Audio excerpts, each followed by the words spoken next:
4 দিনের মধ্যে আমরা কলকাতা দখল করে নেব। বাংলাদেশের সামরিক বাহিনী, ছাত্র জনতা, আমরা একত্রে আছি। আমরা আবার 5,000 সদস্য, এই 5,000 সদস্যের মধ্যে অর্ধেকই নবীন, 2,500 আমরা যুদ্ধের মাঠে যেতে পারি। আর এর সাথে যদি 30 লাখ ছাত্র জনতা যোগ হয়, তাহলে ভারত তো দূরের কথা, আমেরিকা আমাদের সাথে জিতবেন ইনশাআল্লাহ। সাবধান হয়ে যাও, আমরা অবসরপ্রাপ্ত সৈনিক, আমরা এখনো বেঁচে আছি, আমরা ট্রেনিং জমা দিয়ে নাই, আমরা আকাশ থেকে ঝাঁপ দিয়ে পড়তে পারি, আমরা কমান্ডো। আমি মেজর শরীফ, আমি বলে দিচ্ছি ভারতকে যে ট্রেনিং আমরা নিয়েছি, যে যুদ্ধ আমরা করেছি, আমরা শুধু 2 লক্ষ সৈনিক না, আমাদের সাথে 18 কোটি জনগণ আছে। আমাদের ট্রেনিং, আমাদের দক্ষতা ভারতের চেয়ে অনেক বেশি। আমরা যদি একবার সাহস করে আমার দেশকে যুদ্ধ করবে, আমরা বলে দিচ্ছি 4 দিনের মধ্যে আমরা কলকাতা দখল করে নেব। সাবেক সেনা কর্মকর্তাদের একটা সমিতি আছে, তার নাম rava, retired army officers welfare association. তাদের উদ্যোগে শনিবার ঢাকায় মুক্তিযুদ্ধে ইস্ট বেঙ্গল রেজিমেন্টের অবদান নিয়ে একটা আলোচনা সভা হয়। অনুষ্ঠানে প্রধান অতিথি ছিলেন জাতীয় সংসদের স্পিকার ও বীর বিক্রম মেজর অবসরপ্রাপ্ত হাফিজউদ্দিন আহমেদ। তিনি নিজেও ইস্ট বেঙ্গল রেজিমেন্টের সদস্য ছিলেন। রেজিমেন্ট নিয়ে তার আবেগও অসাধারণ, কিন্তু সেখানে তিনি যে দীর্ঘ বক্তব্য দিয়েছেন তার রাজনৈতিক ও ঐতিহাসিক মহলে নতুন করে বিতর্কের জন্ম দিয়েছে। সবাই প্রস্তুত হন, যদি বাংলাদেশের সংস্কার বাস্তবায়ন না হয়, বিএনপি সরকারের পতন আমরা করবো ইনশাআল্লাহ। বাংলাদেশে হলো খুনি হাসিনা 1400 লোককে হত্যা করে পালিয়ে গিয়েছে, তার আমরা এখনো বিচার করতে পারি নাই। অনেক মেনন ইনু সন্ত্রাসী যারা আছে, দীপমণি, তারা এখন জেলে আছে, তাদেরকে আমরা বিচারের কাজ গড়াতে চাই। যে আমার আবু সাইদের রক্তের যে বিচার, আমরা এই খুনের যে বিচার, আমার শহীদ উসমান হাজি ভাইকে দিন দুপুরে মাথায় পিস্তল ঠেকিয়ে যারা হত্যা করেছে, এই হত্যাকাণ্ডের বিচারের জন্য আমরা রাজপথে নেমেছি এবং আপনাদের আজকে এই কোষা উপজেলায় এসেছি। এই বিচার চাওয়া কি আমাদের অপরাধ? তার এই অবদান স্মরণ করে আমার চোখে পানি আসছে। আমরা তার ঋণ পরিশোধ করতে পারবো না। এমন একটা সময়ে যখন আসলে নির্বাচিত সরকার, বিএনপি সরকার জানে তাদের কোনো স্থিতিশীলতা নাই, কারণ একদিকে তারেক রহমান শক্তিশালী অনেকগুলো পক্ষকে খেপিয়ে তুলেছেন, জামায়াতে ইসলামী, জাতীয় নাগরিক পার্টি তার উপর সন্তুষ্ট নয়, আর শেখ হাসিনা ঘোষণা দিচ্ছেন তিনি দেশে ফিরে আসবেন। তিনি দেশে ফিরে এলে তারেক রহমান জানেন যে জনস্রোত তৈরি হবে, যে সমর্থনের জোয়ার তৈরি হবে, তাতে তার এই ভাগাভাগি সাজানো নির্বাচনের সরকারটা একরকমের ভেসে যেতে পারে। বিএনপি সরকার বিরাট একটি ঝুঁকির মধ্যে পড়ে গেছে, কারণ এই সরকারের ভিতরে এমন কিছু গাদ্দার, মুনাফেক এবং গুপ্তচর ঢুকে পড়েছে, যে গুপ্তচরগুলো মূলত বিএনপির ভিতরে ঢুকে বিএনপিকে ভিতর থেকে শেষ করে দিচ্ছে এবং আওয়ামী লীগের জন্য তারা এখানে পথ প্রশস্ত করে দিচ্ছে। এরকম একজন গাদ্দারের পরিচয় আপনাদের সামনে আজকে তুলে ধরবো। 7.5 কোটি মানুষ গোপালগঞ্জের লুৎফর রহমানের পুত্র শেখ মুজিবুর রহমানকে বঙ্গবন্ধু এবং রাষ্ট্রপিতা করেছে। একবার স্বাধীনের পর দ্বিতীয়বার স্বাধীন হয় নাকি পৃথিবীতে কোনো দেশ? হ্যাঁ, ইতিহাসের ছাত্র হিসেবে আমি জানি ফোরাত নদীর তীরে কি হয়েছিল, এজিদের সেনাপতি সীমার কি করেছিল। 91 বছর পরে হলেও এজিদের উমাইয়া খোলাফতের অবসান হয়েছিল, কারণ অন্যায় অনাচার কোনোদিন টিকে না। আসসালামু আলাইকুম প্রিয় দর্শক, নতুন একটা নিউজে সবাইকে স্বাগতম। প্রিয় দর্শক, ভিডিও শুরুতেই অনেকগুলো ভিডিওর অংশ বিশেষ আপনারা ইতিমধ্যে দেখেছেন, দেখেই বুঝতে পারছেন আজকের ভিডিওটি কতটুকু গুরুত্বপূর্ণ এবং আকর্ষণীয় হতে চলেছে। চলুন কথা না বাড়িয়ে একটা লাইক দিয়ে সম্পূর্ণ ভিডিও দেখে আসি। তার আগে বলবো, যারা এখনও চ্যানেলটি সাবস্ক্রাইব করেননি তারা সাবস্ক্রাইব করে দিবেন, আর যারা সাবস্ক্রাইব করেছেন তাদেরকে অসংখ্য ধন্যবাদ। প্রিয় দর্শক, কথা বাড়াবো না, চলুন মূল ভিডিওতে চলে যাই। বাংলাদেশে কোটি কোটি নেতা কর্মী সমর্থকের দল, বাংলাদেশের প্রাচীনতম রাজনৈতিক দল আওয়ামী লীগের রাজনৈতিক কার্যক্রম নিষিদ্ধ রাখার পর এবং এই দলটির নেতা কর্মী সমর্থকদের ওপর ঢালাও মামলা দেওয়ার পর, গ্রেফতার চালাবার পর, এখন যখন আওয়ামী লীগ সভানেত্রী শেখ হাসিনা ঘোষণা দিয়ে বলে ফেলেছেন যে তিনি ডিসেম্বরের মধ্যে দেশে ফিরছেন এবং ফিরে প্রয়োজনে তিনি আত্মসমর্পণ করবেন আদালতে এবং মৃত্যুদণ্ডের রায় মাথায় নিয়েই তিনি ফিরবেন, তখন এ বিষয়ে একরকমের নিশ্চিত থাকা যায় যে অন্তত এই ডিসেম্বর পর্যন্ত বাংলাদেশের রাজনীতিতে স্থিতিশীলতার কোনো আশা নাই। মানে একদিকে যেমন কোটি কোটি ব্যক্তিকে আপনি রাজনীতির বাইরে, রাজনৈতিক অধিকারের বাইরে, নির্বাচনের বাইরে রেখে এবং এদের সকলের বিচার করে ফেলা দরকার, এমন একটা প্রতিশোধমূলক রাজনৈতিক বয়ান হাজির করে দেশে শান্তি স্থিতিশীলতা আনতে পারেন না, তেমনি দলটা যেহেতু উবে যায় নাই, উধাও হয়ে যায় নাই, এমনকি এদের প্রধান নেত্রী শেখ হাসিনা, যার বিরুদ্ধে মৃত্যুদণ্ডের রায় ঘোষিত হয়েছে, তিনিও যেহেতু দেশে ফিরতে এখন পিছপা হচ্ছেন না, বরং দেশে ফিরবেন ঘোষণা দিয়ে ফেলছেন আন্তর্জাতিক সংবাদ মাধ্যমে। এবং আন্তর্জাতিক সংবাদ মাধ্যমে তিনি কিভাবে এরকম আনফেজড আছেন, অবিচল আছেন, কেন তিনি মৃত্যুকে ভয় করেন না, এসব শিরোনাম হচ্ছে, কিন্তু কেউ লিখছে না যে এই যে শেখ হাসিনা তিনি দেশে ফেরার কথা ভাবছেন কিভাবে, সাহস করছেন কেন, তার তো দেশে ফেরার কোনো অধিকার নাই। এতে স্পষ্ট যে এই রাজনৈতিক বিভাজনের বিষয়টা আন্তর্জাতিক মহলেও পরিষ্কার, এবং পরিষ্কার যে শেখ হাসিনাকে রাজনৈতিকভাবে দেশের বাইরে রাখতেই এ ধরনের বিচার কাজ পরিচালিত হয়েছে এবং রাজনৈতিকভাবে মোকাবেলা করতেই শেখ হাসিনা দেশে ফিরে আসবেন। এমন একটা পরিস্থিতিতে যে কি ঘটে যাবে, কি জানি হয়ে যেতে পারে, কি হতে যাচ্ছে, এই নিয়ে শঙ্কা আগামী কয়েক মাসে যে অন্তত কাটবে না সেটা নিশ্চিত। তিনি চান আওয়ামী লীগকে রাজনীতির অধিকার দেওয়া হোক, তার না হয় বিচার হয়ে গেছে, কিন্তু আওয়ামী লীগের ব্যক্তিবর্গকে সকল নির্বাচনে অংশ নিতে দেওয়া হোক এবং সাধারণ মানুষ সিদ্ধান্ত নিতে পারুক যে তারা আওয়ামী লীগকে চায় কি চায় না। এসব ঝুঁকি নিতে যেহেতু শেখ হাসিনার বিরোধী রাজনৈতিক পক্ষ রাজি নয়, কাজেই একটা স্থিতিশীলতা, শান্তি, শান্ত পরিবেশ খুব শিগগিরই বাংলাদেশে আসা সম্ভব নয়। একটা বড় কোনো বিস্ফোরণের অপেক্ষায় বাংলাদেশ আসলে প্রতিদিন দিন গুনছে। শেখ হাসিনা দেশে ফিরলে কোটি মানুষের সমাবেশ হয়ে যাবে, লাখ লাখ মানুষের সমাবেশ হয়ে যাবে, সেসব বলে যেমন আওয়ামী লীগের নেতৃত্ব, নেতাকর্মী, সমর্থকেরা একরকমের একটা জনবিস্ফোরণের কথা বলছেন, সে ভবিষ্যৎবাণী করছেন তাদের প্রত্যাশা থেকে। অন্যদিকে শেখ হাসিনা ফেরবার আগে আসলে কি ঘটে যাবে, যে কারণে শেখ হাসিনা ফিরতে পারবেন, তা নিয়েও কিন্তু নানা রকম বিশ্লেষণ আছে।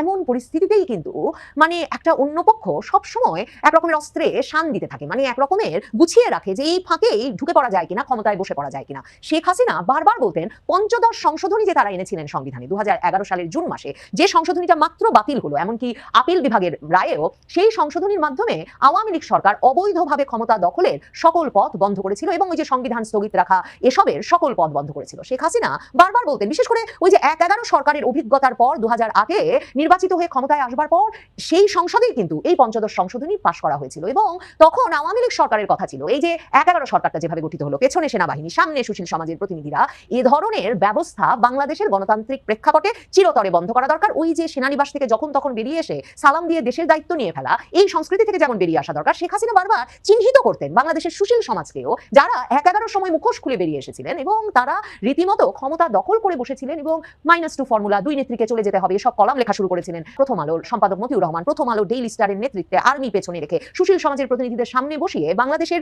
সাধারণ স্বাভাবিক রাজনৈতিক প্রক্রিয়া চিরতরে বন্ধ করে দিয়ে একটা অনির্বাচিত অবৈধ সরকারের দীর্ঘমেয়াদে ক্ষমতায় থাকার যে নীল নকশা বাস্তবায়ন শুরু হয়েছিল, শেখ হাসিনা বলতেন যে এটা চিরতরে বন্ধ হওয়া দরকার। ইউনূস তো সে সময়ে 11 সরকার বসলো, এর কয়েক সপ্তাহের মধ্যে, 1 মাসেরও কম সময়, সেই জানুয়ারি মাসেই দেশে ফিরে এলেন এবং এসে ঘোষণা দিলেন যে তিনি রাজনৈতিক দল গঠন করবেন। জরুরি অবস্থার মধ্যে সবার রাজনৈতিক কার্যক্রম বন্ধ, শুধু ইউনূসকে রাজনৈতিক কার্যক্রম পরিচালনার সুযোগ দেওয়া হলো। তবুও তিনি মাস তিনেক চেষ্টা করেও সাধারণ মানুষের সাড়া না পেয়ে তারপর সরে যেতে বাধ্য হয়েছিলেন রাজনীতি থেকে। শেখ হাসিনা বলতেন যে ওই যে বাংলাদেশের সুশীল সমাজের প্রতিনিধিরা যারা ভোটে দাঁড়ালে 5টা ভোটও পাবেন না, তাদের এই যে ক্ষমতায় যাওয়ার অভিলাষ, এটা বন্ধ করা দরকার। এগুলো বন্ধ করতেই পঞ্চদশ সংশোধনী আনা হয়েছিল।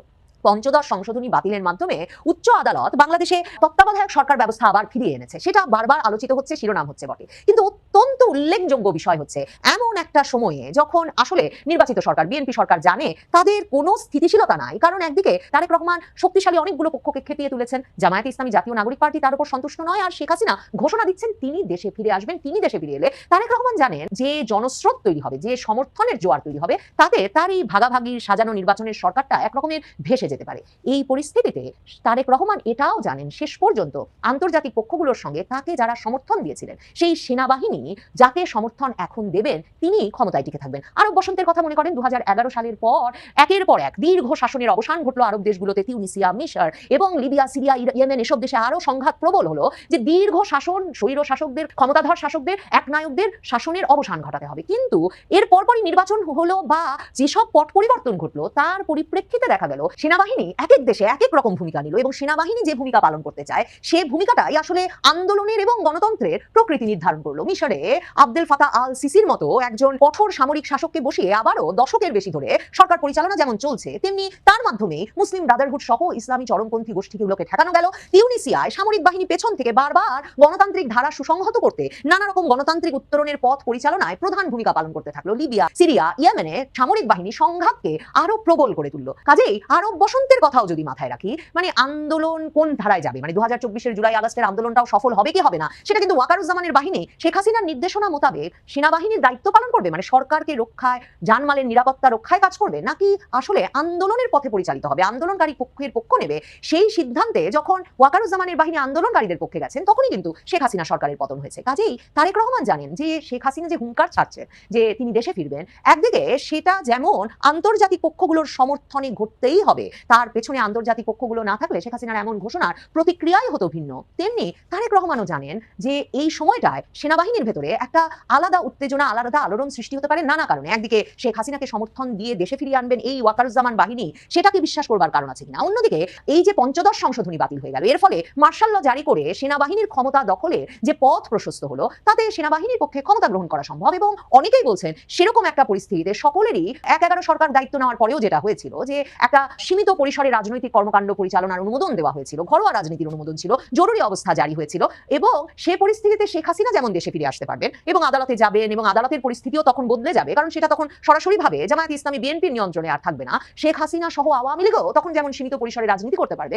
তেমনি তারেক রহমান, জামায়াত ইসলামী, জাতীয় নাগরিক পার্টি সহ দলগুলো সীমিত পরিসরে একরকমের আবদ্ধ হয়ে পড়বে। সে অবস্থায় তারেক রহমানের জন্য দেশে থাকা নিরাপদ হবে কিনা, যেই তারেক রহমান সেনাবাহিনীকেই মুচলেকা দিয়ে তারপর দেশ ছেড়েছিলেন কখনো রাজনীতিতে ফিরে না আসার, এবং তাদেরই গ্রিন সিগন্যালে দেশে এসে ক্ষমতা গ্রহণ করেছিলেন চরমপন্থী গোষ্ঠীকে ঠেকিয়ে একটা রাজনৈতিক পরিসর তৈরির প্রতিশ্রুতি দিয়ে, ঠিক তেমনি ভাবে জাতীয় নাগরিক পার্টির মতো দলগুলো যেগুলো ওয়াকার না হাসনাত স্লোগান তুলেছে, তাদের কি পরিণতি হবে? যারা ব্যাপক পরিমাণ মববাজি করেছে, বিশৃঙ্খলা করেছে, এখনো করছে, তাদের কি পরিণতি হবে সেসব নিয়েও প্রশ্ন আছে। আবার বাংলাদেশের সেনাবাহিনীর ভেতরে এই যে সম্প্রতি ওয়াকারুজ্জামান সহ সশস্ত্র বাহিনীর 3 বাহিনীতেই এই যে সম্প্রতি 1.5 শতাধিক কর্মকর্তাকে পুরনো তারিখ থেকে প্রমোশন দেওয়া হলো, ডাবল প্রমোশন দেওয়া হলো গোলাম আজম পুত্রকে কিংবা কর্নেল হাসিনুর রহমানকে, এবং বিভিন্ন সময়ে জঙ্গিবাদের সঙ্গে জড়িত সন্দেহে বিচারের মুখোমুখি হওয়া, পুলিশের অভিযানে নিহত হওয়া এমন সব ব্যক্তিবর্গকে যে পুরস্কৃত করা হলো সেনাবাহিনীর ভেতরে, অনেকেই বলছেন সেটাও সেনাবাহিনীর ভেতরে একটা বড় ধরনের পালাবদল ঘটে যাওয়ার ইঙ্গিত বটে। তাহলে বাংলাদেশের সেনাবাহিনীর কোন পক্ষ এ সময় চাঙা হয়ে উঠে কি ঘটিয়ে ফেলবেন সে বিষয়ে নানা তরফে নানা রকম খবর আছে। দেশের ভেতরে সিভিলিয়ান পরিসরে যেমন রাজনৈতিক পরিসরে স্থিতিশীলতা নাই, সেনাবাহিনীর ভেতরেও 2024-এর আগস্টের পর থেকে স্থিতিশীল একটা পরিস্থিতির কোনো লক্ষণ নাই। এই অবস্থায় কোন পক্ষ চাঙা হয়ে ওঠে, কোন পক্ষ মার্শাল ল জারি করতে এগিয়ে আসে, আর কোন পক্ষ কখন একটা বিপ্লব ঘটিয়ে ফেলতে চায়, বিশেষ করে পঞ্চদশ সংশোধনী বাতিল হওয়ার মাধ্যমে যখন অবৈধভাবে ক্ষমতা দখলের শাস্তি আর মৃত্যুদণ্ড রইল না, আর কোন পক্ষই বা কাকে সামনে রেখে পেছনে কার সমর্থন নিয়ে সামনে এগিয়ে আসে সেটা বলা মুশকিল। খুবই গুরুত্বপূর্ণ একটি বিষয় আপনাদের সাথে শেয়ার করতে এসেছি। বিএনপি সরকার বিরাট একটি ঝুঁকির মধ্যে পড়ে গেছে, কারণ এই সরকারের ভিতরে এমন কিছু গাদ্দার, মুনাফেক এবং গুপ্তচর ঢুকে পড়েছে, যে গুপ্তচরগুলো মূলত বিএনপির ভিতরে ঢুকে বিএনপিকে ভিতর থেকে শেষ করে দিচ্ছে এবং আওয়ামী লীগের জন্য তারা এখানে পথ প্রশস্ত করে দিচ্ছে। এরকম একজন গাদ্দারের পরিচয় আপনাদের সামনে আজকে তুলে ধরবো। তো সেই মূল ভিডিওতে যাওয়ার আগে, চট্টগ্রাম অঞ্চলে যে প্রবল বন্যা শুরু হয়েছে, এই বন্যায় একটি ভিডিও সামাজিক যোগাযোগ মাধ্যমে ছড়িয়ে পড়েছে, সেই ভিডিওটি একটু আপনাদেরকে দেখাই, তারপরে আমরা মূল ভিডিওতে চলে যাই।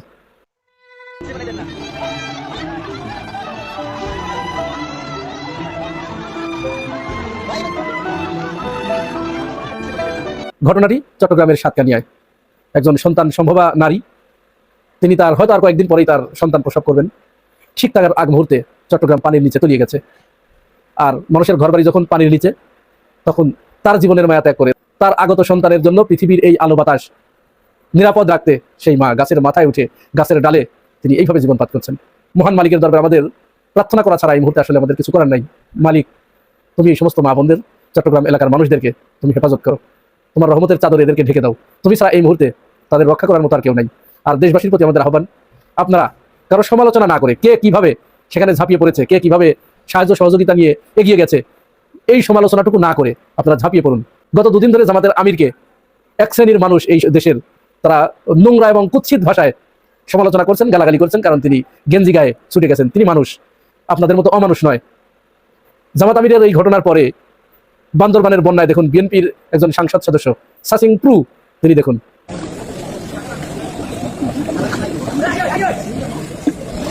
এটা কি তিনি ওই বন্যা দুর্গত মানুষকে দেখতে গেছেন, নাকি তাদের সাথে প্রহসন করতে গেছেন? যারা সমালোচনা করছেন আশা করি জবাবটা পেয়ে গেছেন। সমালোচনা নয়, মানুষের কাজে আসুন, মানুষের কাজে লাগুন, নিজেকে মানুষের বাচ্চা হিসেবে পরিচয় দিন। এবার চলুন আমরা আমাদের মূল আলোচনায় ফিরে যাই। আমরা জানি চীনের দুঃখ হোয়াংহো নদী, কুমিল্লার দুঃখ গোমতী নদী, আর বিএনপির দুঃখ ফজু পাগলা। এই ফজলুর রহমান মূলত সে বিএনপিতে আসে নাই, সে বিএনপি করে না। সে বিএনপিতে এসেছে মূলত শেখ হাসিনা তাকে এখানে পাঠিয়েছিল। যেমনটি 2018 সালের নির্বাচনের আগে শেখ হাসিনা কামাল হোসেনের হাতে পায়ে ধরে যে চাচা অনেক কিছু তো করে দিয়েছেন, আব্বার সাথে তো অনেকদিন থেকেছেন, আপনার ঋণ তো পরিশোধ করা যাবে না, আপনি আর একটিবার আমার আর একটা উপকার করেন। বলে কি উপকার করতে হবে মা তোর? আপনি বিএনপিকে এবারে নির্বাচনে এনে দেন। দেশনেত্রী বেগম খালেদা জিয়া তখন জেলে, আর মির্জা ফখরুল ইসলাম আলমগীরের নেতৃত্বে বিএনপি জামাতকে তখন একটি টোপ দিয়ে ছলে বলে কলে কৌশলে এই কামাল হোসেন 18 সালের নির্বাচনে এনে দিয়েছিলেন। তো এই কামাল হোসেনকে শেখ হাসিনা যেভাবে পাঠিয়েছিলেন বিএনপিকে ধ্বংস করার জন্য, ঠিক এই ফজলুর রহমান ওরফে ফজা পাগলাকে শেখ হাসিনা বিএনপির ভিতরে ঢুকিয়ে দিয়েছে। এই ফজলুর রহমান এত বেশি ধূর্ত, তাকে মূলত একটা ধূর্ত শেয়াল বললে ভুল বলা হবে না। বিএনপির অবস্থা থেকে সে বুঝতে পেরেছে যে বিএনপি খুব বেশি দিন ক্ষমতায় থাকতে পারবে না, আওয়ামী লীগ আবার ফিরে আসবে। আর এই আওয়ামী লীগ ফিরে আসার এই যে তার ভিতরে যে আশাটা জেগেছে, সে তার পথ পরিষ্কার করছে, এমনভাবে তার পথটা পরিষ্কার করছে যেন শেখ হাসিনা আসলে তাকে আওয়ামী লীগের একটা বিরাট পর্যায়ে আবার নিয়ে যায়। সে তো মূলত আওয়ামী লীগের ছাত্রলীগের সভাপতি ছিল। যাই হোক, আসলে আমরা একটু ঘটনার বিবরণটা একটু শুনি। জিটিভির একটা টকশোতে এই ফজলুর রহমান এসেছিলেন। উপস্থাপক তাকে প্রশ্ন করছেন, সে ওই যে যেখানে যায় সেখানেই তো তার জামাত ফোবিয়া, জামাতের পিছনে লাগতে পারলেই সে এখন নিজেকে বিরাট বড় মুক্তিযোদ্ধা হিসেবে প্রমাণ করতে চায়, যদিও সে কিন্তু ভুয়া মুক্তিযোদ্ধা। অসংখ্য প্রমাণ আছে, সে কোথায়ও যুদ্ধ করে নেই, একেবারে পুরো ভুয়া ভাওতাবাজি। তার এলাকার কিশোরগঞ্জের যে মুক্তিযুদ্ধের কমান্ডার যিনি, তিনি এই সাক্ষী দিয়েছেন ভুয়া মুক্তিযোদ্ধা। এখন ছলে বলে কলে কৌশলে মুক্তিযুদ্ধ বিষয়ক মন্ত্রণালয়ের বড় একটা পদ বাগিয়ে নেবার জন্য তিনি এখন ধান্দা করছেন। ধান্দাটা এত ধান্দা করছে আসলে, যে বললাম ধূর্ত শিয়াল, এই ধূর্ত তার ধান্দাটা এমন পর্যায়ে নিয়ে গেছে এখন সে কোথায় কোথায় মুক্তিযুদ্ধ মুক্তিযুদ্ধ মুক্তিযুদ্ধ। আচ্ছা, বাংলাদেশের মুক্তিযুদ্ধের কে বিপক্ষে এখন বলেন তো? বাংলাদেশের মুক্তিযুদ্ধের বিপক্ষে কেউ নাই। ও শুধু ওর স্বার্থ চরিতার্থ করার জন্য 24 এবং মুক্তিযুদ্ধকে মুখোমুখি দাঁড় করিয়েছে। যেখানেই 24-এর আলোচনা আনা হয়, কৌশলে মুহূর্তের ভিতরে ওখানে 71 ঢুকিয়ে দেওয়া হয়। এটা অত্যন্ত সুকৌশলে আওয়ামী লীগ এবং তার দোসররা এই কাজটি করেছে। তো যাই ফজলুর রহমানকে প্রশ্ন করছে যে আপনি তো জামাতকে খালি ক্ষমা চাইতে বলেন, শেখ হাসিনাও তো এখানে একটা গণহত্যা চালিয়েছে। এইবার এই ফজলুর রহমানের আসল চেহারা বেরিয়ে আসলো। সে যে একটা গিরগিটি, সে যে গুপ্তচর, বিএনপির ভিতরে যে সে ঢুকেছে বিএনপিকে বিপদে ফেলানোর জন্য, এইবার এটা বেরিয়ে আসলো। সে বলছে শেখ হাসিনা গণহত্যা করেছে কিনা এটা ইতিহাস বিচার করবে, এটা ইতিহাস হতে এখনো বাকি আছে। এটা কিসের গণহত্যা, কয়জন মানুষ মারছে, আপনি পুলিশ হত্যার বিচার করবেন না? পুলিশ হত্যার কথা কেন আনেন না? তার মানে এই 24-এর গণহত্যার কথা বললেই পুলিশ হত্যার কথা কারা বলে? আওয়ামী লীগ এবং আওয়ামী লীগের যারা গুপ্তচর, যারা দোসর, তারা বলে। সে বলছে এই পুলিশ হত্যার পরিমাণ 100 না 1000-এর উপরে। তখন উপস্থাপক বলছে যে না, পুলিশদের পক্ষ থেকে তো একটা সংখ্যা বলা হয়েছিল, সেটা 100-র নিচে, তা আপনি 1000 বলেন কি করে? তার মানে অবস্থাটা চিন্তা করুন কোন পর্যায়ে নিয়ে যাচ্ছে। শেখ হাসিনাকে সে গণহত্যাকারী বলতে নারাজ, কোনো মত অবস্থায় সে বলবে না শেখ হাসিনা গণহত্যা করে নাই, শেখ হাসিনা গণতন্ত্র হত্যা করেছে।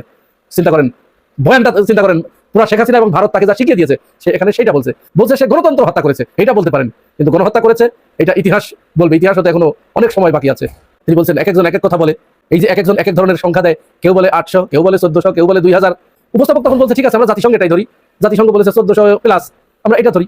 উনি ওটাও মানবেন না, যে না এখানে কোনো গণহত্যা হয়নি, আপনি পুলিশ হত্যার সংখ্যা দিয়ে বিচার করবেন না, পুলিশ হত্যার বিচার আপনাকে করতে হবে, এদেশে পুলিশ হত্যার বিচার হবে। আচ্ছা, এদেশে যখন পাকিস্তানের সাথে যুদ্ধ হয়েছিল তখন মুক্তিযোদ্ধারা পাকিস্তানি বাহিনীকে হত্যা করেনি, তার বিচার হয়েছে? একটা সংকটকালীন মুহূর্তে যখন বিবদমান দুই পক্ষ যখন সংঘর্ষে লিপ্ত হয়, তখন তো শত্রুপক্ষের লোক মরবে, এটাই তো স্বাভাবিক। পুলিশ এখানে কি আচরণটা দেশের ছাত্র সমাজের সাথে করেছে, নির্বিচারে গুলি চালিয়েছে, স্নাইপার দিয়ে ছাত্রদেরকে হত্যা করেছে। ছাত্ররা তাদের জীবন বাঁচানোর জন্য হতে পারে 2-4 জন গেছে। এই সংখ্যাটা, এই যে তারা বয়ান দিচ্ছে 3200 পুলিশ হত্যা করেছে, এর তালিকা তারা দিতে পারে না? কোন কোন পরিবার থেকে কোন কোন পুলিশকে হত্যা করা হয়েছে, এই তালিকা ওই পরিবারগুলো দিচ্ছে না, কেন দিচ্ছে না?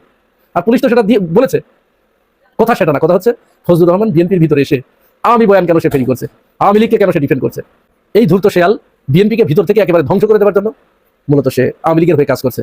কিন্তু কোনো এক অদৃশ্য কারণে আমরা জানি না বিএনপি এই জিনিসটা কেন বুঝতে পারছে না। এত কিছুর পরেও প্রকাশ্যে আওয়ামী লীগের পক্ষে কথা বলার পরেও বিএনপি এই ধূর্ত শেয়ালটাকে, এই উম্মাদকে, এই পাগলটাকে কেন আবার নমিনেশন দিল বহিষ্কার করার পরেও, এটি আমাদের বুঝে আসে না। তাহলে কি আমরা এটি মনে করবো যে বিএনপি নিজের হাতে তার কবর রচনা করছে, তার বিপদ ডেকে আনছে? প্রিয় দর্শক, ভিডিওটি দেখে কি জানলেন বুঝলেন অবশ্যই আপনাদের মূল্যবান মতামত কমেন্ট বক্সে জানিয়ে দিবেন। পারলে ভিডিওটি শেয়ার করে সবাইকে দেখার সুযোগ করে দিবেন। ধন্যবাদ।